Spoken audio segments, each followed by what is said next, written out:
What's up, everybody? Ray and Aaron here with Franchise Tag with episode 2, getting you ready for success. In today's show, we're going to talk about some news going on in the NFL, which you guys know, a lot of news going on right now.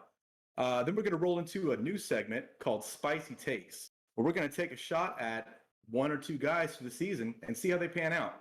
And then we're going to finish up with a mock draft and show you guys what our draft strategy is going forward towards the next redraft of this next upcoming season. Started off by going into the news. Big news right here. Aaron Jones is back, baby. There we go. As Packer fans here, you know. That is true. 4 years, up to $48 million total. It's really like $9.5 million per year, but he's got incentives that will boost him to 12. And from a fantasy perspective, I don't necessarily think this is like a great idea, or a great move for fantasy specifically. I think they're going to be splitting carries with AJ Dillon getting a lot of the goal line work because the quad man is in town. But stop it right now. But from a Packer fan's perspective, couldn't be more excited. Having him back in the fold, big move. Just hopefully we can bring back Devonte next year, after this next year as well. Yeah, that's something that we're just kind of gonna have to wait and see on. But yeah, I mean that, as you said, definitely. Of course, Jamal Williams is gone now, so everyone be on the lookout for that. He might be late round value, especially if he goes somewhere like replaces Aaron Jones in like a Miami or possibly Buffalo, looking at getting someone for cheap unless they draft somebody.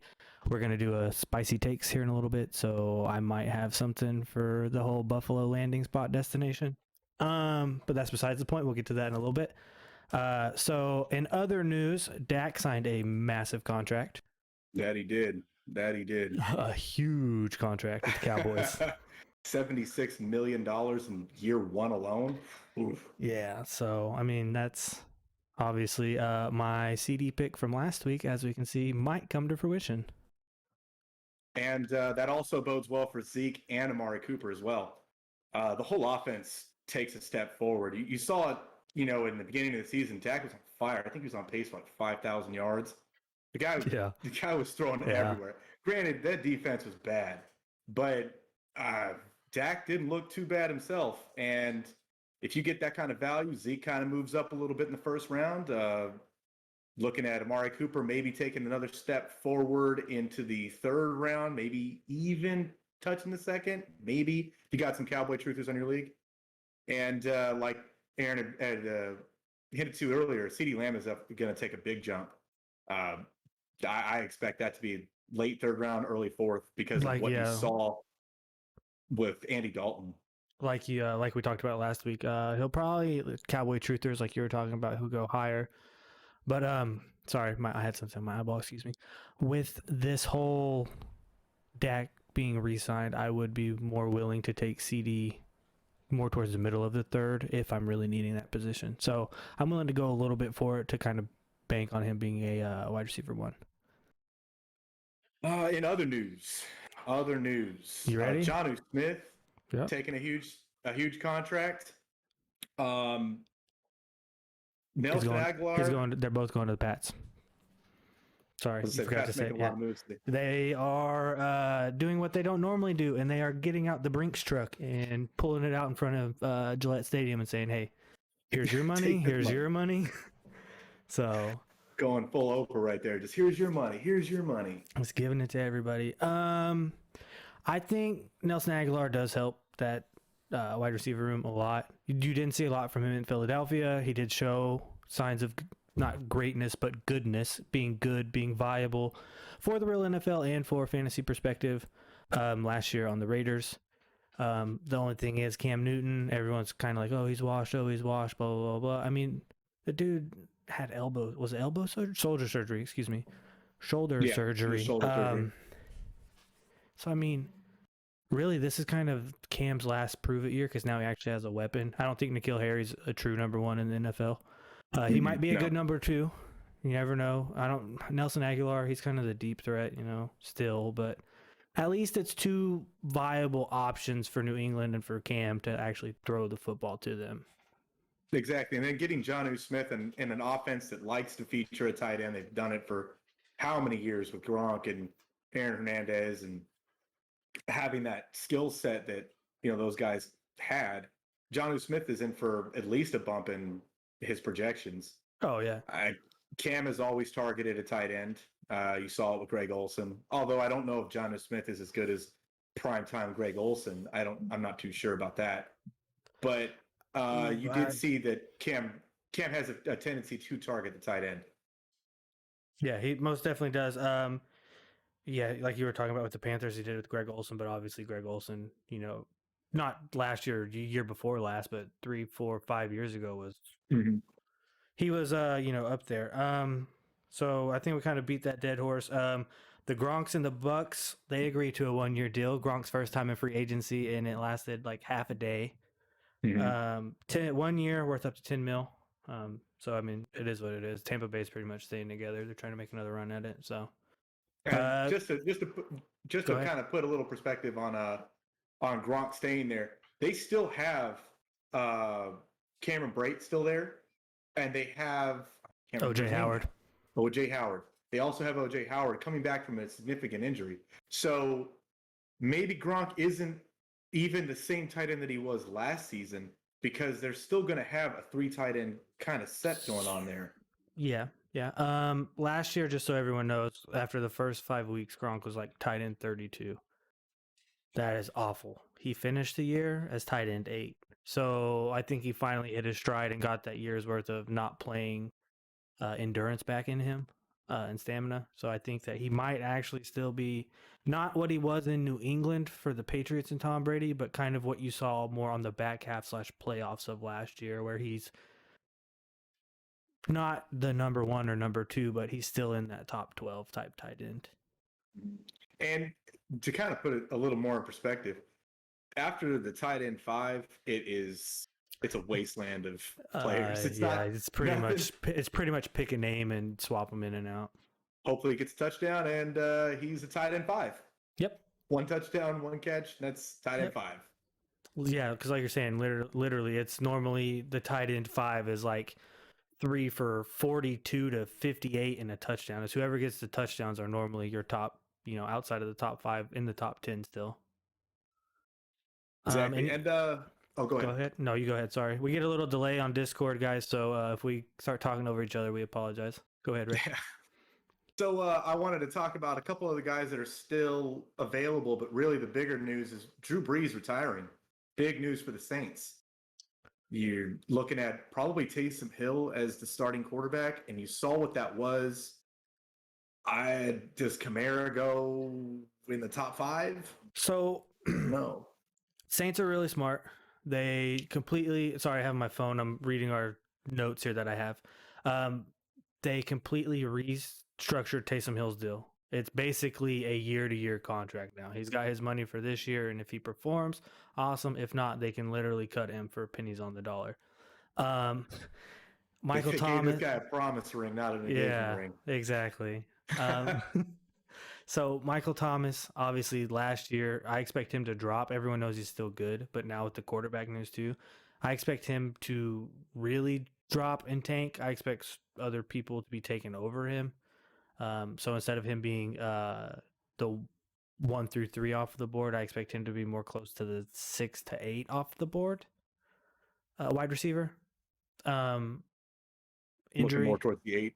Yeah, injury, obviously. But of course, some people will be like, well, it's Michael Thomas, If it's Jameson at quarterback, now granted, you can throw 30 for 30 all day, because guess what? You're going to have to throw 300 yards and 4 touchdowns a game to keep in it.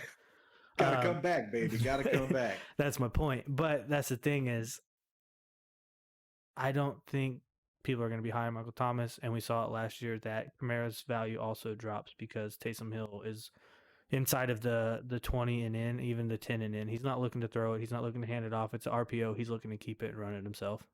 Mm-hmm. So yeah. And but then I'm ready for I'm ready for the quarterback battle news coming out of New Orleans all off season. Oh yeah, and it's going to be all over the place. You're going to hear, oh, Jameis Winston's looking great this day, and then Taysom Hill is throwing dimes the next day. You're not going to know what you really have until about week 5 of the season. And I'm completely out, even pre-draft. I'm completely out of that quarterback room. There's way better quarterbacks around there. Taysom Hill does offer the rushing value, but it's not worth having him possibly getting switched out halfway through the season. Now, I want to just point out that if you're in like a super flex league and you do have 2 quarterbacks, maybe Taysom Hill is a guy that you want to take a look at, just because he's got that rushing total. He's gonna have 800 plus rushing yards because he's gonna call his own number a lot. So he might be worth it in that category. That is a good point. But not as your starting quarterback for the rest of the season. You could probably stream a guy a lot better. I know that, like we were talking about last episode, Matt Ryan was probably a streamer candidate in our own league for 6 weeks. Matt Stafford probably won't be drafted. Maybe he will, but I doubt it. Another guy you could stream, and I think he's going to have a more productive year than Taysom Hill. You don't think Stafford will be drafted in our league or just in general? In general, maybe he gets drafted in our league. We got a couple Stafford truthers, but I used to be one, not anymore. You don't think so? No, I think he's a lot better quarterback than he's been getting credit for. Yeah, and he's been working with a beat-up offensive line. He doesn't have a running game. He broke his back about 3 times. Yeah. He pulled a Mike Tyson. Spinal. Yeah, I broke my back. Spinal. But he's got a running game now. He's got a better offensive line. He's got what I think is a better receiving room with those guys there, and way better defense. Way better. So better than any defense he's ever had. Fair. I was thinking. I was like, thinking an argument. Maybe I'm back in on Matt Stafford late rounds. Late. You're talking. Oh, 13. I got him going, guys. I'm in late. Maybe earlier. Maybe. I mean, and that's another thing too. Though you were just talking about super flexes. If it's a super flex league, you're gonna want at least a minimum going into week 1, 2 quarterbacks, obviously super flex. But you're gonna want the other. You're gonna want at least 3. Because if you don't take 3 quarterbacks going into the draft, you've got, if it's a 10-team league, that's 30 quarterbacks gone. You're not going to have anybody really to look at. But granted, obviously, each year there's like 40 quarterbacks that finish as a quarterback 1. So there's still options at it, but definitely look at him late round, super flex, for your flex option on your bench. Yeah, and to piggyback on what you just said, I would definitely look at getting 3 quarterbacks in that kind of league, just because you don't want to be the guy hoping for an injury, and one doesn't really rise that was worth anything. Mm-hmm. So you don't want to be stuck in a situation where you need a quarterback and you don't have one, and you lost that week because you didn't have one in that specific situation. Mm-hmm. Agreed. We might have had a little bit of lag there, Ray, but you should be good. Your video should be caught up now. Okay. So in other news, Bears franchise tagged Allen Robinson. They ended up saving $120,000 instead of just paying him for what he wanted. But he's a great receiver, and he is still hindered by Mitch Trubisky and Nick Foles. And the Bears still suck.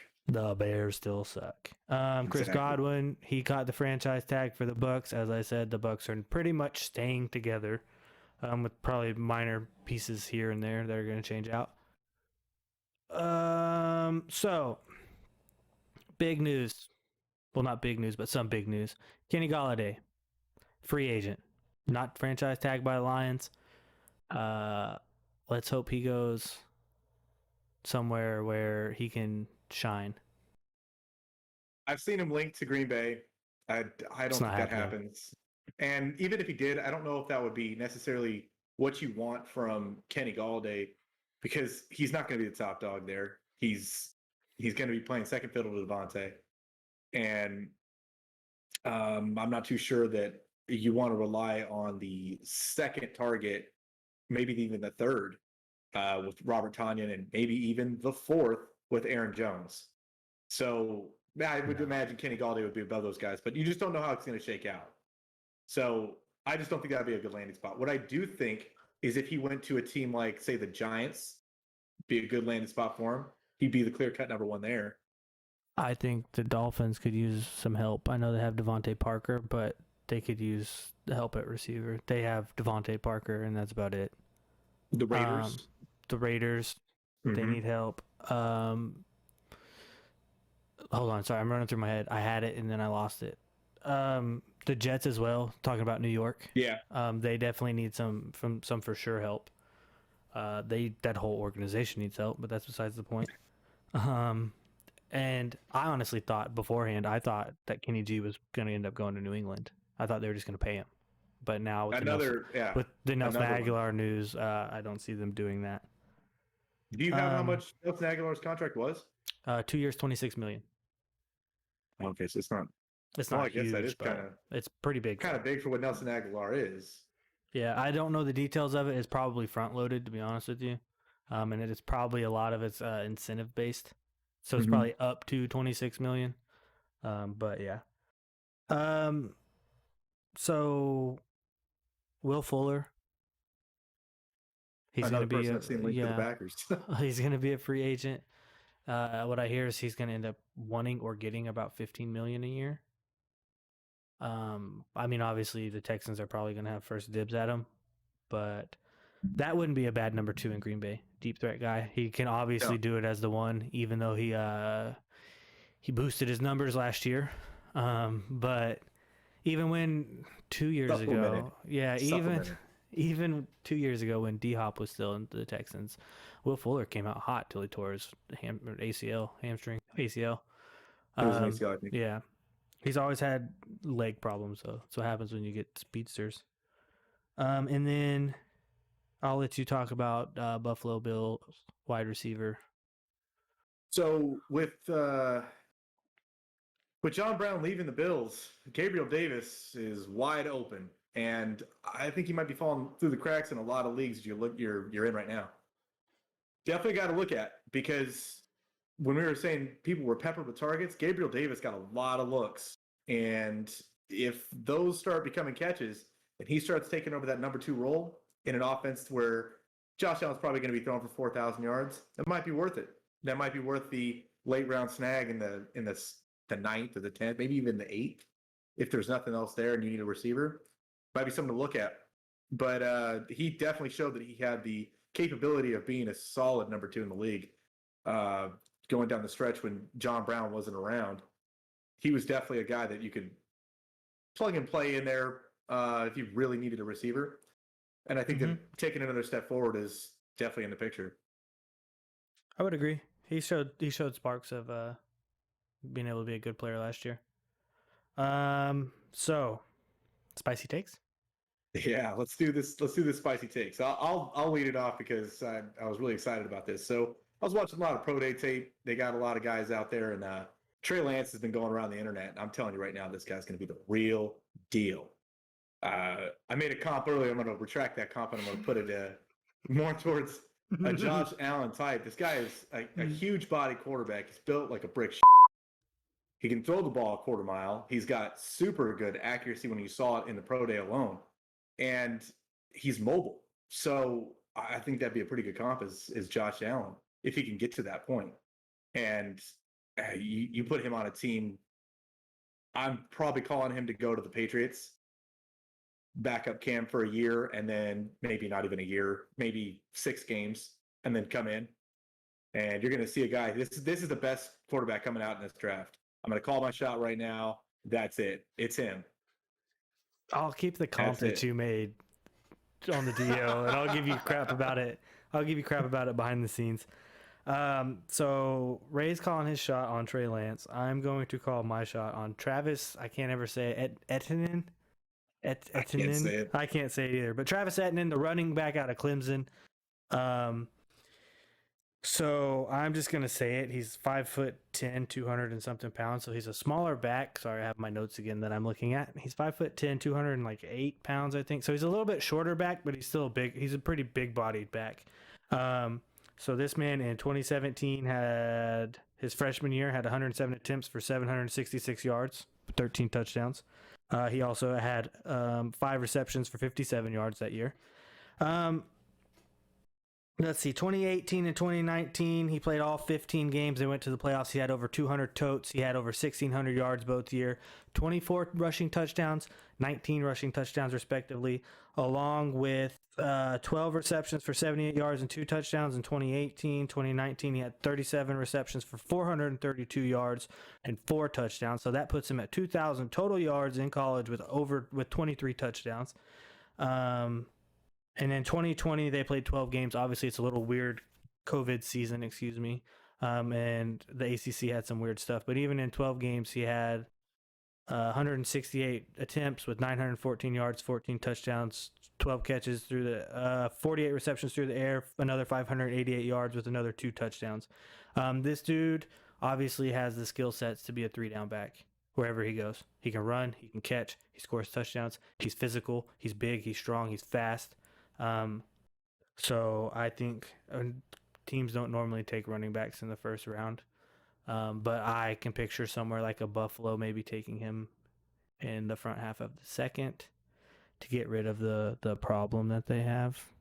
And the problem that they have is the problem. I'm looking at Ray dead in the eye on the screen, so I'll look at you guys. The problem that Buffalo has is that Josh Allen has to throw the ball 46 times a game, and they still made it to the championship game.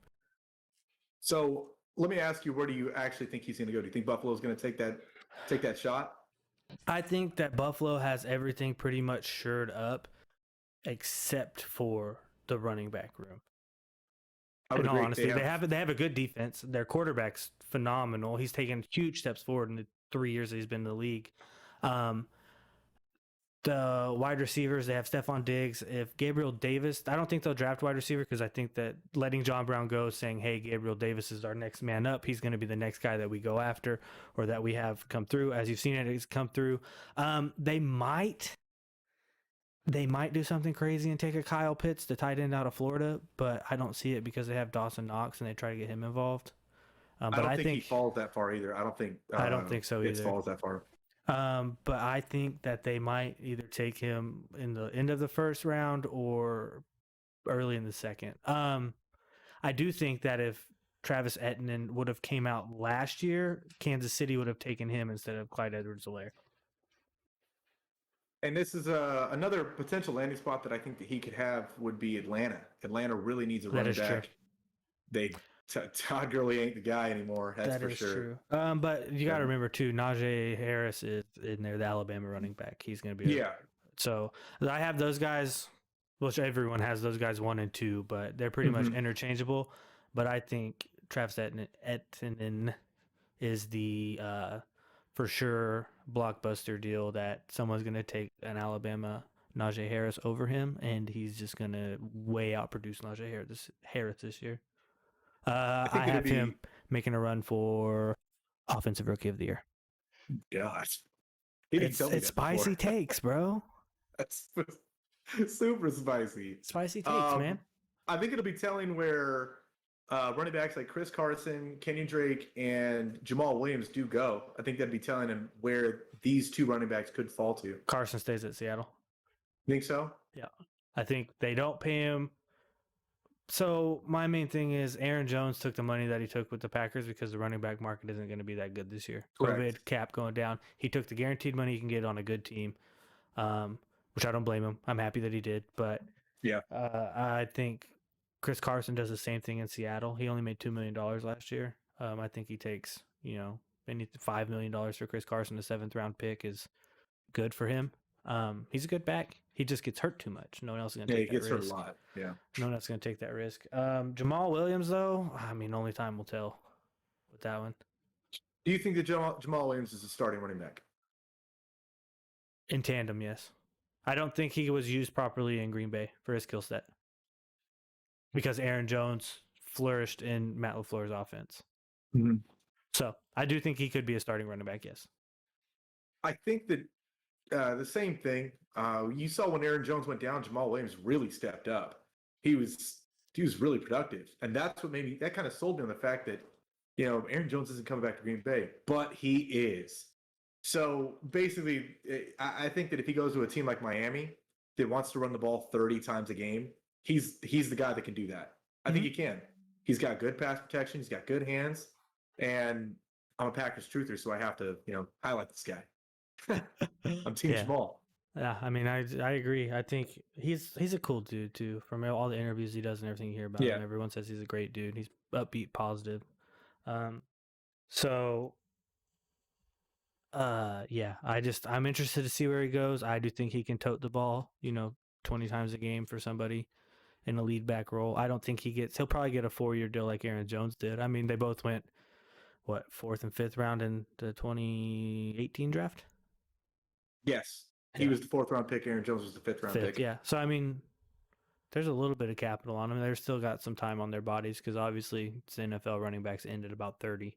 So this will probably be the last contract that they both sign before they start taking the pay cuts for being old. Do we got like some sort of drop for breaking news? We got one? No, you can't do that either. No? I'll bleep that out. So Corey Davis just signed a deal with the Jets worth $37 million. And Kenny Galladay's not going there. So where is Kenny Galladay going to go? There's no way that the Lions pay him. No, he won't stay there. He won't stay there anyways. Marvin Jones is probably going too. Yeah, I would agree. His deal is a 3-year, $37 million contract. That helps. I think Denzel Mims takes a step forward this year. Has to. He'll be the second year wide receiver. Go ahead. Corey Davis really wasn't used correctly in Tennessee for the most part. I'm not going to say that. I'm going to say that Corey Davis never really had up until Ryan Tannehill, he never really had that good of a quarterback because Marcus Mariota, let's be real, him and Jameis Winston, they're both backups now. Same draft. So there's something in the water in that draft class. But he's had 5 years to do it, or last year was his 5th year to do it. Every year, fantasy, someone gets Corey Davis in the 9th round, and they're like, I expect big things out of him, and all he does is poop the bed.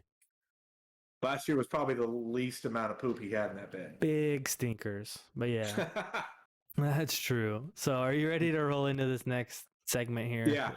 Which happens to be the 12-man fantasy football or 12-man half-point PPR.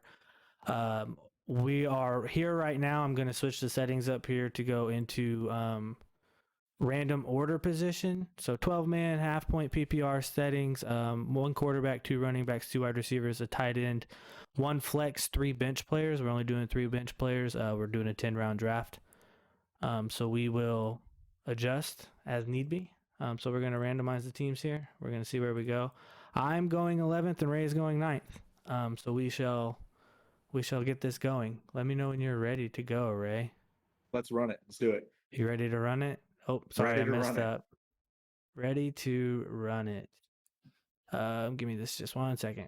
There we go. Sorry about that. Yeah, I would say bear with us a little bit. We're still trying to work out the kinks with this one. Yeah, I got to get a 3rd monitor. It'll be a lot easier, guys. I promise. So I will go ahead here. We will start the draft. There's going to be an hour on the clock, but it's going to auto draft for computers. We put an hour. That way, Ray and I have time to talk over the picks. CMC, Henry, Saquon, Dalvin Cook, Devontae, Alvin Kamara, Nick Chubb, Tyreek Hill. And then Ray is on the clock. I should have mentioned this is for redraft leagues. So I'm surprised that Devontae went so high, honestly. I didn't think that he would go top 5. I think that maybe he should probably go around 8, 9, especially in a 12-man league because you want to get these running backs early. But to, I guess, piggyback on what we were talking about with Dak signing back with Dallas, I'm a lot more inclined to believe that Zeke is going to have a bounce back year, so it will be Zeke for me. Will it? So Ray's taking Zeke if he can get it to work. There you go. And then Joe Mixon goes. So now I'm stuck here, as y'all can see on my screen. Next best available, which you never draft off the next best available. All right? Don't ever just be like, I'm going to draft him because he's next best available. Do your research. So Jonathan Taylor, Josh Jacobs, DeAndre Hopkins, Travis Kelce. I'm right on the turn. So therefore, I could hopefully get one of these guys to fall to me. As you can see here, I can't get it to rotate down. There we go. Excuse me. So I'm just kind of browsing to see who might come back on the turn as well. Because right here, I'm going to go ahead and take Josh Jacobs. the reason I'm taking Josh Jacobs there, I'll go ahead and talk about it, is because I think that eventually John Gruden will get it through his thick skull that he can pass catch, and he's going to get more than 35 receptions a year, and he might push the 60 and just blow up. So this is where I wanted to ask you a question because I was hoping one of us got that spot and you got it. So thanks for wishing that upon me. You're in the spot where you're gonna have to choose between Josh Jacobs and Aaron Jones. Mm-hmm. What made you decide over Aaron Jones? Because I looked down far enough. It was further down the list, which obviously, like I said, most people are going to do next best available, especially in home leagues. That's why I was like, all right, so I'm going to treat this like it's a home league, not drafting with a bunch of other people who are pretty real well savvy about it. So he was far enough down that I thought that, there's plenty of other people in between him and Josh Jacobs that are gonna go there. So I figured I'd take Josh Jacobs now, and then play the ADP game, and hopefully get him to come back. So with that, Aaron Jones went right after that, then Jonathan Taylor. Both of those guys, I knew Jonathan Taylor probably wasn't going to come back, but I was hoping that Aaron Jones would come back.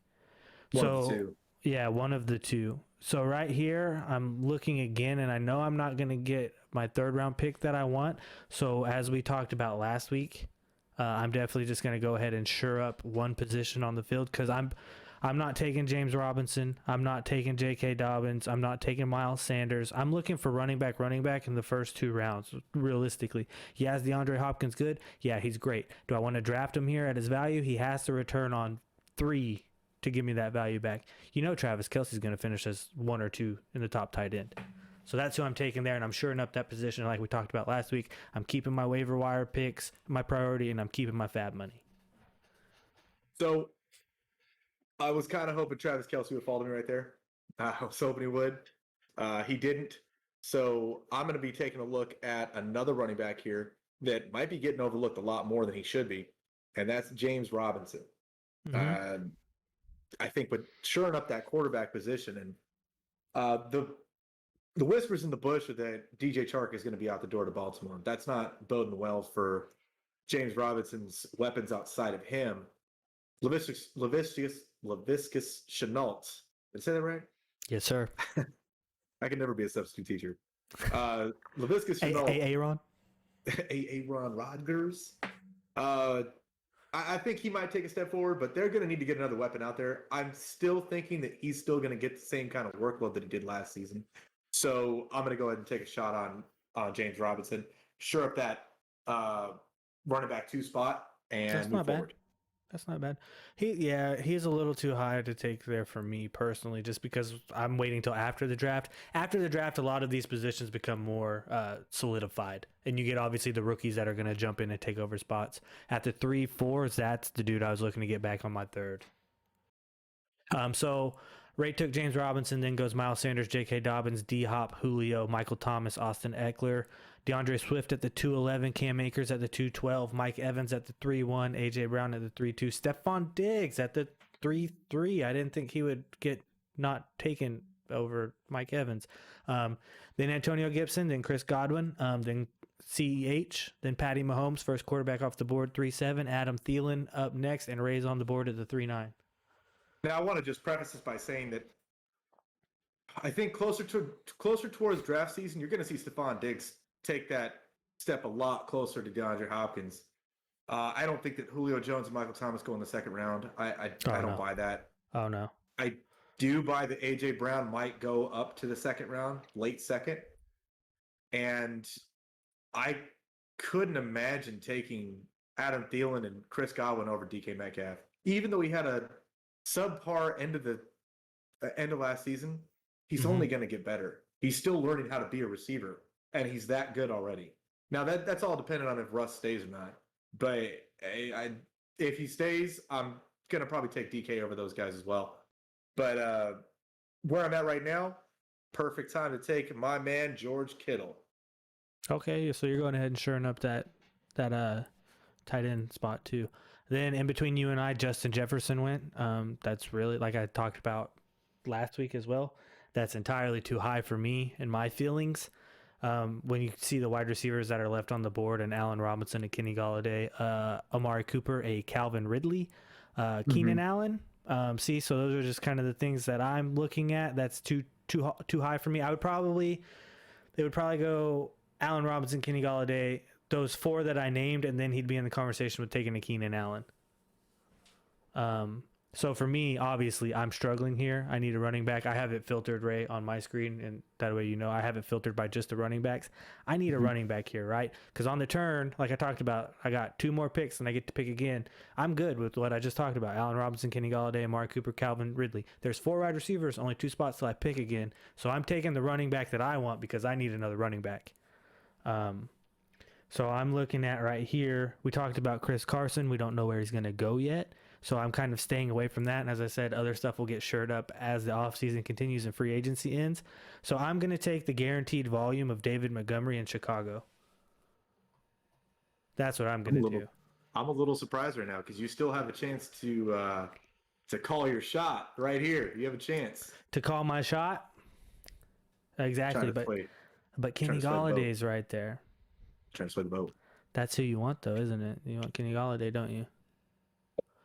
Justin Jefferson, Allen Robinson. I would have taken Allen Robinson there if I didn't take David Montgomery. So you're trying to sway the boat right now. Kenny Galladay's there. I really want to know where he goes, but for sheer purposes of the draft, I'm taking Calvin Ridley. I'm not taking CD right here. Calvin Ridley was the guy I was hoping would follow me. No. So Lamar Jackson went between us. Go ahead. Okay, yeah, Lamar Jackson between us, and that's 7 rounds too high for me. So I'm looking at Kenny Galladay, and I'm like, I don't know where he's going to end up playing at. Do I really want to take a shot if he ends up in New York? Either New York? No, not really. Do I want to take a shot if he's going to be the number 2 guy in some sort of system that we don't know about? Not really. Do I want to take the surefire guy in Keenan Allen that's just been a receiver 1 for his entire career? That's the guy I'm going to be taking as my receiver 1. Keenan Allen. I like that. Then Kenny G goes next. Cooper Kupp, Chris Carson, Amari Cooper, Travis Etienne. I can't say his name. Trevor Lawrence goes 4-10. Mark Andrews, Kenyon Drake, Jamar Chase, the rookie coming out of LSU. Devonte Williams, I think he's a rookie. He's going to be a rookie out of North Carolina. DJ Moore, Juju, Russ goes 5-5. Devontae Smith, the wide receiver out of Alabama, excuse me, let me slow down, that everyone is talking about is 5-6. Yeah. David Johnson, Leonard Fournette, Ray's back on the clock. So I have a chance to take Odell. I don't think that's the direction I want to head in. Mm-hmm. I do like Jalen Waddle coming out of college. If you guys want to get into a Madden league, you'll see how good Jalen Waddle really is. He's on my Madden team right now. He's a beast. Stop it. You stop it. But I'm going to go ahead and take another surefire receiver that's getting the work in Terry McLaurin and hope they sure up a quarterback spot. Okay, and then OBJ went between you and I. Hopefully Washington can figure out something with the quarterback spot. So I'm going to browse here. I'm going to browse at running backs and see what's out there.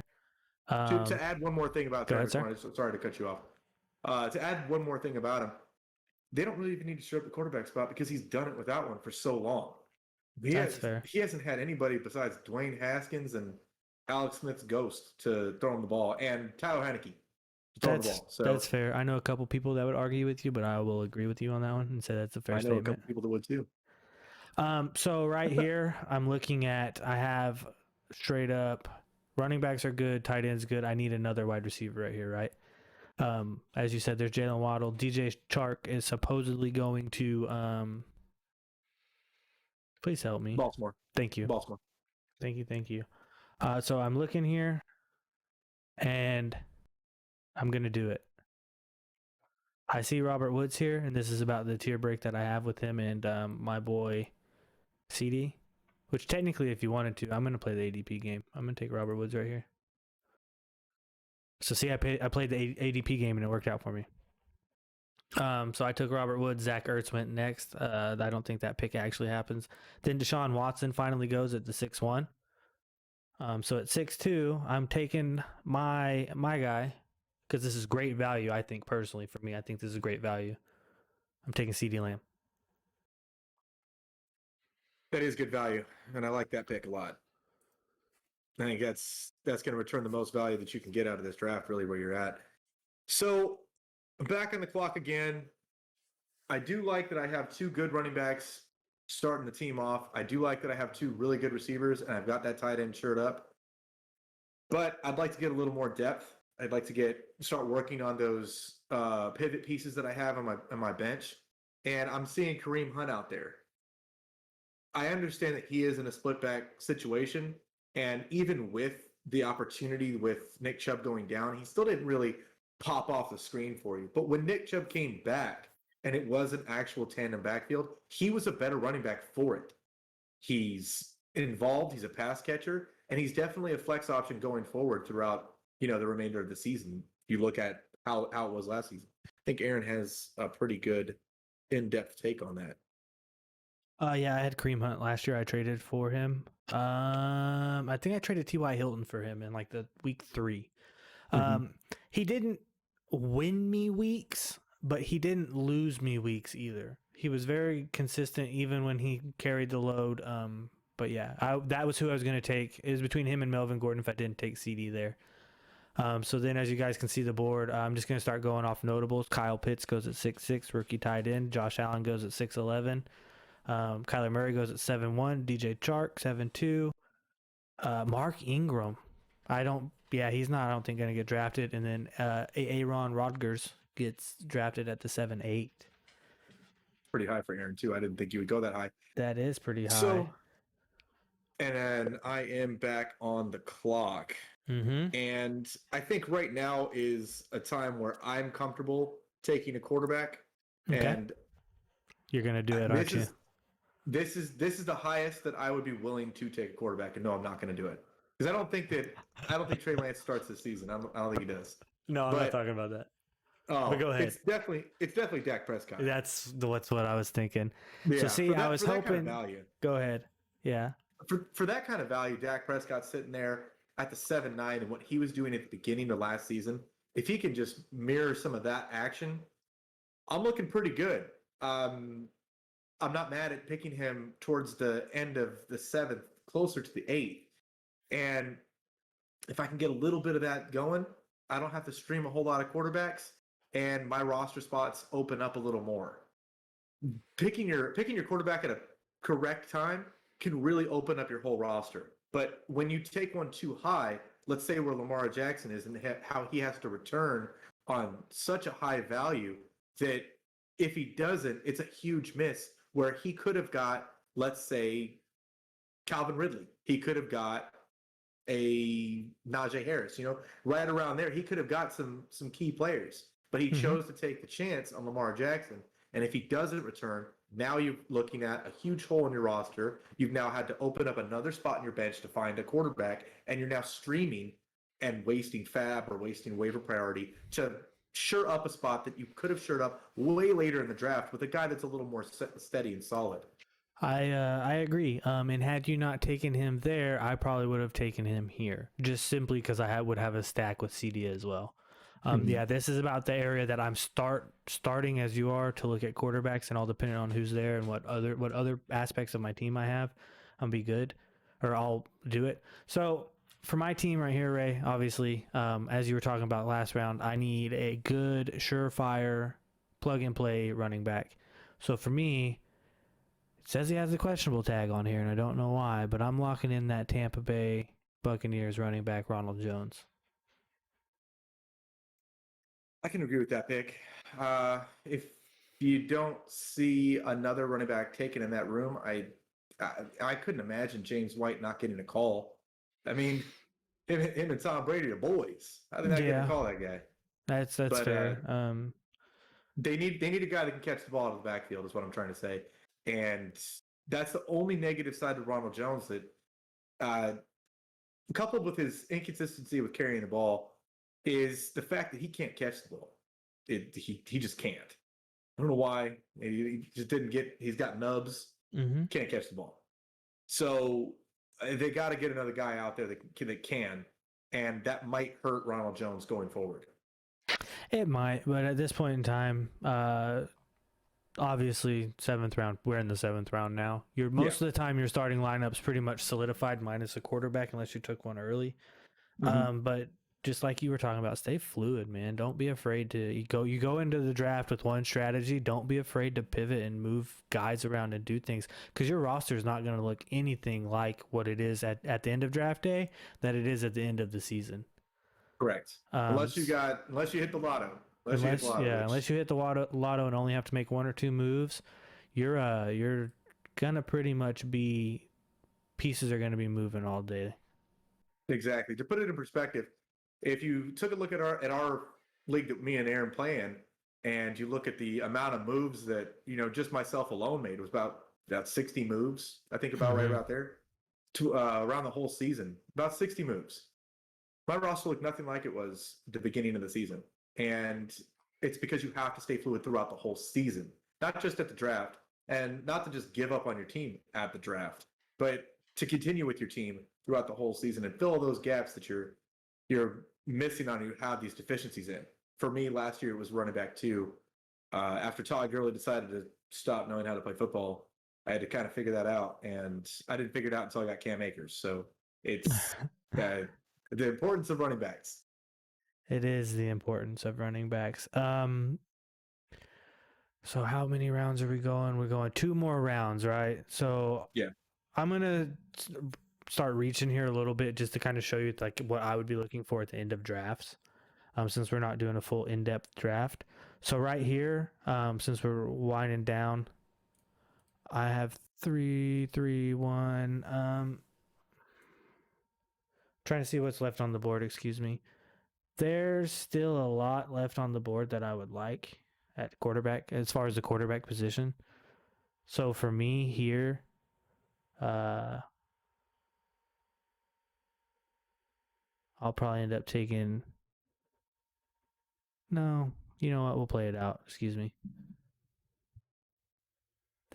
So I'm gonna tell you right now. Looking at it, running back goes quick. Good running backs go quick. So whatever you guys do, please be sure to get your running backs. Next best available pretty much from this point on. Hey Ray, you want me to take Le'Veon Bell for you? Yeah, man, take him. All right, cool. I'm gonna take Devonte Parker. Okay. I like that pick. It's not bad. Hopefully Tua can learn to throw the ball down the field. Or they go get Deshaun Watson. I don't know if they're gonna do that, but you're on the clock. Oh, so I'll let you know Devonte Parker was probably next on my board. Aaron took him. So I'm gonna go with the next guy on my board with Cortland Sutton. Hey, there we go. Hopefully they get a quarterback. Hopefully Deshaun Watson goes there. But He won't. You got a guy that he showed he was hyper talented. They got another guy on the outside in Jerry Jeudy. It's got to be taking a step. They got Noah Fant out there. You got to think that any quarterback can go there and have a little bit of productivity. Now, Cortland Sutton is coming off of a significant knee injury, and I'm pretty sure he'll be ready to go for the season. I think he got hurt in week 4, week 3, or something like that. But definitely a piece to kind of hold on to and see what happens. And now that we're rounding out the rest of our draft here, and we are in round 10, correct? Round 9. We are going to round 10. Sorry, guys. I can't really see the bottom. I'm working on 2 different laptops here. So I'm seeing one of Aaron's guys here, Tyler Boyd. That wasn't my guy. I know that T. Higgins was, but I know you were high on Tyler Boyd too. No, I'm higher on T. Higgins. So I'm gonna go take Tyler Boyd. Do it. Go for it. It's all you. Okay. So notable, we're gonna do more drafts in the offseason, but obviously Drew Brees announced his retirement and it hasn't been updated yet, and he went at the 8-9. So some of this stuff isn't very viable, but it's still decent enough to do. So right here, as you can tell, I have 1 round to quarterback. Obviously, I'm in the turn again, so I'm going to browse the quarterbacks and see what I have. I have Tom Brady, Carson Wentz, who now plays for the Colts.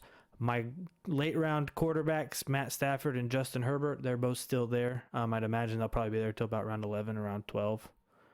But yeah, there's still plenty of options at quarterback late round that I can still get. So here I can go and I can go get me another wide receiver, I can go get me another running back, someone to help kind of fill out my bench again for plug and play options.